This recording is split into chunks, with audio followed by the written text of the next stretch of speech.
انا ما بحبش الانجليزي. يعني الجمله دي بتفاجئ ناس كتير قوي، بس لما لقيت حياتي طالبه لغه، الشغل طالب لغه، المجتمع طالب لغه، ما هتعلم لغه.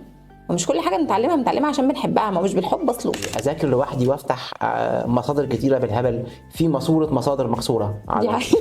الانترنت. هو تعدد المصادر ده اصلا كارثه. زمان كانوا بيبيعوا في المواصلات العامه كتاب اسمه كيف تتعلم الانجليزيه بدون معلم. ده اكبر كتاب فاشل في القاره.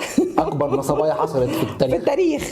هو في كل الاحوال سواء خدت كورسز او ما خدتش، في سيلف ستادي. ما انا ما بحبش الانجليزي. وانا ما بحبش البودكاست بس.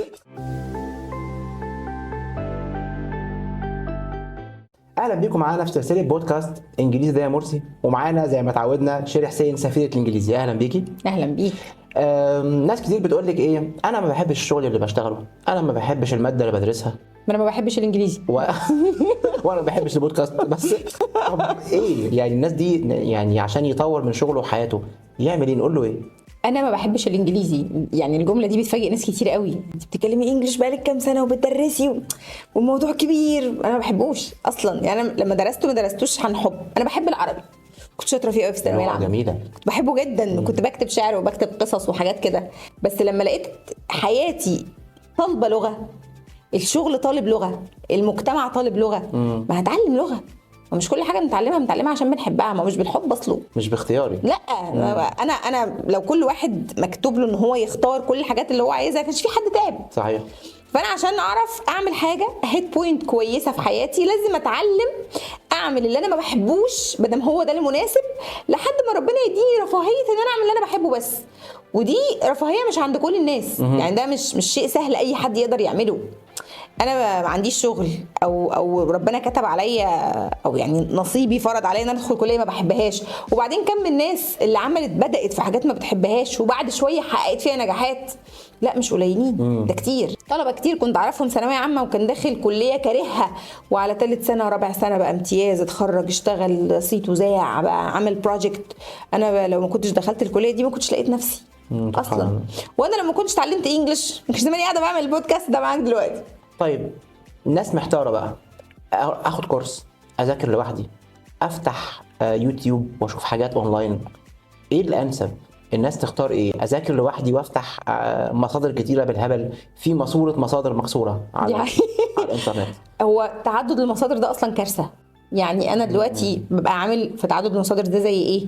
كاني سافرت بلد جديده ما اعرفش فيها حد، واقف في وسط ميدان وحواليا من كل حته شوارع، وانا اصلا ما اعرفش منين هيودي على فين. هتحس بايه؟ توهه. انا كده عمري ما هوصل، لان انا واقف في حته انا ما اعرفش انا في انهي حته، وما اعرفش انهي طريق اللي هيوصلني، ومش عارف انا هوصل لايه.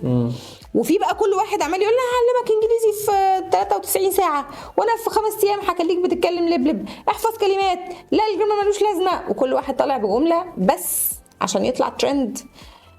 معظم الناس اللي بتتكلم للاسف ما بتتكلمش لا بكلام هم جربوه بنفسهم وجايب معاهم نتيجه، ولا حتى بيقول لك كلام علمي، بيبيع بس. هو بقى بالظبط هو بيبيع بس عشان انت تبص عليه، تتفرج عليه، تروح له، وات ايفر بقى الهدف اللي بيبقى ورا الفيديو ده. كلنا عايزين مشاهدات وكلنا عايزين نكسب، بس في فرق بين ان انا اكسب وانا باخد دماغ البني ادم اللي قدامي احطها في جيبي، او اني اكسب واكسبه. زمان كانوا بيبيعوا في المواصلات العامه كتاب اسمه كيف تتعلم الانجليزيه بدون معلم. ده اكبر كتاب فاشل في القاره. اكبر نصبايا حصلت في التاريخ لاي لغه في الدنيا. لغه يعني كلام، يعني ايا كانت الطريقه اللي انا هتعلم بيها لغه لازم توصلني في الاخر لان انا ارغي. ما رغيتش يبقى انا عملت ملوش لازمه. طب سيلف ستادي ولا كورسز؟ وايه الفرق وايه الفايده؟ تمام. هو في كل الاحوال سواء خدت كورسز او ما خدتش في سيلف ستادي، بس في فرق ما بين انه يبقى السيلف ستادي زي ما انا واقف في الميدان وحواليا شوارع، وبين ان يبقى في واحد واقف قدامي بيقول لي بص انت واقف هنا في الحته دي، ده ميدان التحرير، ولو مشيت قدام هنا وعديت على كوبري قصر النيل ونزلت منه هتلاقي نفسك في دخلة شبرا، فادخل يمين في شمال فبقيت في الترعه البولائيه مش عارف فين، وصلت بيتكم، اطلع من هنا على فلوسي، انا وصلت الحته اللي انا عايزه اروحها. فالكورس هو الليدر ده. تمام. اللي بيقول لك انت واقف في انهي حته، وبيوصف لك الطريق بالراحه، ويقول لك تمشي ازاي وتوصل ازاي، وهيديك الوقت اللي انت هتوصل فيه. طب انا لو قعدت اذاكر لوحدي قاعده الجرامر هاخدها لوحدي في اسبوع، في 10 ايام، احيانا في ناس تقعد في القاعده واحده في شهر. واو. عايز يستوعب. ما اصل القصه في الجرامر مش ان انا بحفظ القاعده، بطبقها القصه إزاي؟ في ان انا بتكلمها امتى. ما هو تطبيق في فرق ما بين بطبقها ازاي وبين بتكلمها امتى. اوكي. الجرامر ده نيتي. في ناس تقول لك الجرامر ملوش لازمه. هو انا عايزه اقول ايه؟ انا عايزه اقول كان بيحصل امبارح في وقت معين. لا هو العادي بتاعه انه بيحصل. لا هو بيحصل دلوقتي. لا هو هيحصل بكره. لا هو هيحصل بكره من الساعه كذا للساعه كذا. ما هو ده كله نيتي. كل ده نيتي وكل ده جرامر. فانا لو ما خدتش جرامر مش هعرف اعمل ده. اوكي. تيتشر الكورس هيديك قاعده الجرامر في 5 دقائق. هو عارف منين بيودي على فين وعارف الواي اللي هيخليك تتكلمها.